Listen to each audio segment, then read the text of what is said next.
Mr. Chairperson, distinguished colleagues, and fellow experts. At the outset, I want to express my gratitude for the opportunity to provide this recorded technical message as I am unable to travel to Geneva to join the panel in person. I am honored to contribute to this session, drawing from our operational insights as the Anti-Corruption Commission of the Republic of Maldives. Within the South Asian region, and particularly for small island developing states like the Maldives, illicit financial flows or IFFs represents an acute structural drain on macro-fiscal stability and domestic resource mobilization. Every uniform capital diverted via trade misinvoicing, transfer pricing abuse, or public embezzlement directly devalues a state's sovereign balance sheet.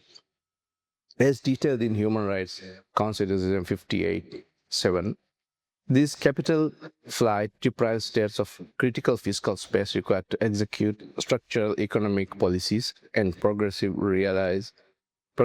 realize economic, social, and cultural rights. In highly climate vulnerable jurisdictions, this financial deficit is not merely an administrative hurdle, it directly compromises states' capacity to finance vital climate adaptation, protect maritime baseline, and construct resilient infrastructure.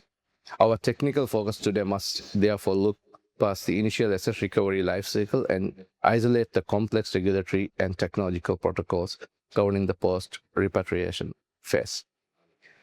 We are currently confronted by highly sophisticated multi-jurisdictional concealment structures and the rapid proliferation of decentralized digital assets. These digital ecosystems leverage regulatory arbitrage across jurisdictions, masking the velocity and destination of stolen sovereign wealth.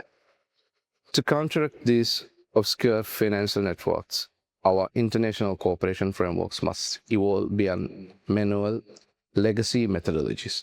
We must actively integrate artificial intelligence and augmented intelligence into the core architecture of asset traceability and recovery. Addressing these systemic challenges requires a dual track response, I believe: legal and operation. Legally, we require greater alignment of cross-border evidentiary standards. That currently is a big challenge. The current disparity in standards of proof between requested and requested states creates a structural bottleneck. To overcome this, we must fully utilize the international cooperation architecture mandated under Chapter 4 of the United Nations Convention Against Corruption. My friends, I believe also operationally we must mandate real-time transactions data sharing protocols. Under UNCAC Article 48, states are legally obliged to cooperate closely in the law enforcement efforts. This cannot remain restricted to traditional slow-moving diplomatic requests, I believe. It must include optimized secure information sharing networks, specialized cross-border asset tracing units, and the joint utilization of special investigative techniques as outlined in UNCAC Article 50. This is where advanced communicational technology becomes an operational necessity. By developing specialized AI and machine learning algorithms, FIUs can now process petabytes of unstructured, multi-jurisdictional financial records instantaneously. AI-driven anomaly detection models can map complex corporate layering, flag automated trade misinvoicing, and trace illicit transactions traversing decentralized digital assets within near zero latency. Furthermore, we must leverage augmented intelligence to synthesize human investigative expertise with algorithmic processing. This ensures that analysts are equipped with real-time risk scoring and visual network graphs of asset dissipation vectors, drastically reducing the time frame required to secure freezing orders. Simultaneously, generative AI, including large language models, can be cross-functionally deployed to standardize and automate the generation of complex mutual legal assistance requests. LLMs trained on comparative jurisdictions can automatically translate, format, and align evidentiary dossiers to meet the specific stringent statutory requirements of requested jurisdictions. This directly mitigates the operational frictions caused by unfamiliarity with foreign legal systems and disparate judicial standards. Unfettered, real-time access to centralized verified beneficial ownership registries remains the single most critical enabler of effective asset recovery and return. Without identifying the true natural person behind the shell corporations and multi-layered trust, the international cooperation mechanisms of Chapter 4 remain underutilized. By integrating state-of-the-art technological tools with public asset registries. Investigators can unmask beneficial owners in seconds rather than months.